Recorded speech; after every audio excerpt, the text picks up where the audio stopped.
My name is Joe Desjarlais. I'm the Director of Research at the BC Métis Federation. I'm excited to introduce our initiative.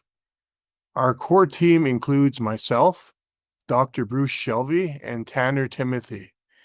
Together, we lead the Métis Wildfire Community Research Initiative, an Indigenous-led, community-based project. Our work builds on past projects.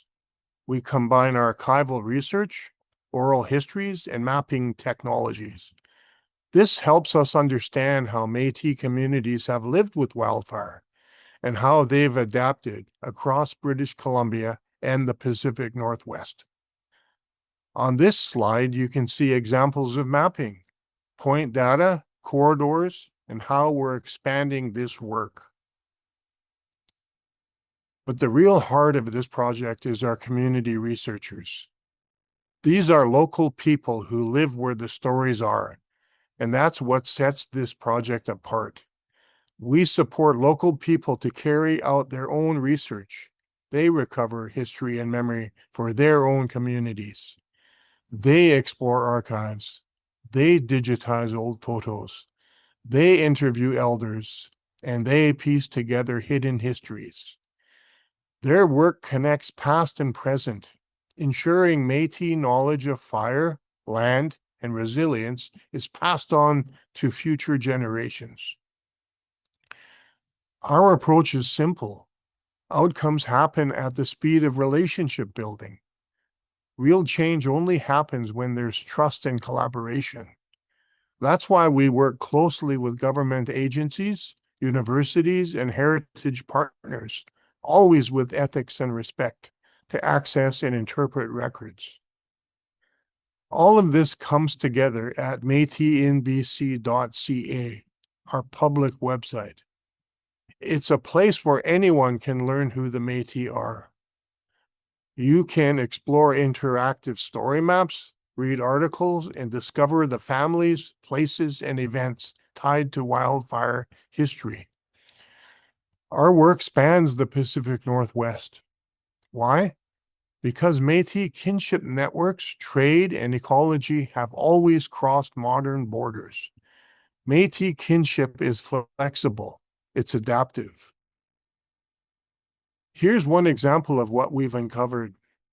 In 1923, a U.S. grand jury accused Métis people, using the derogatory term half-breeds, of starting 80 fires to improve their hunting grounds.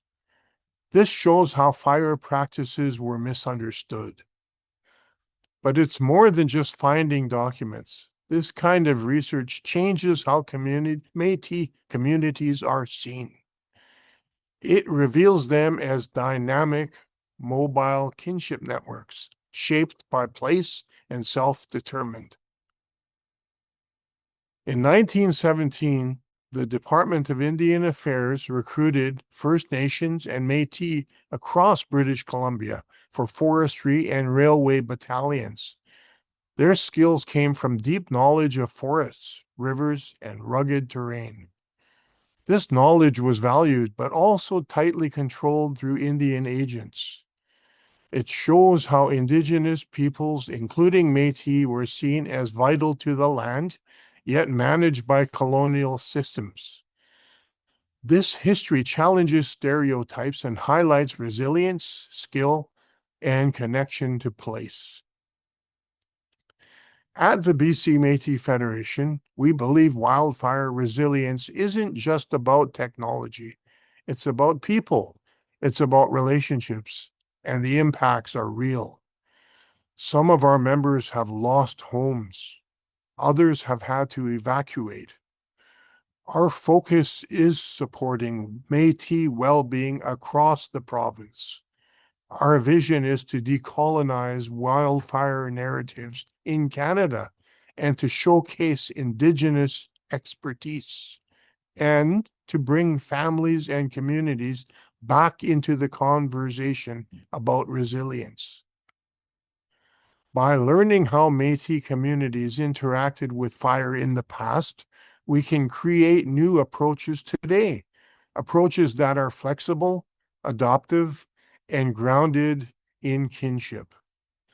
We invite you to connect with us. Email me at j.desjarlais@bcmetis.com or visit metisinbc.ca. Thank you.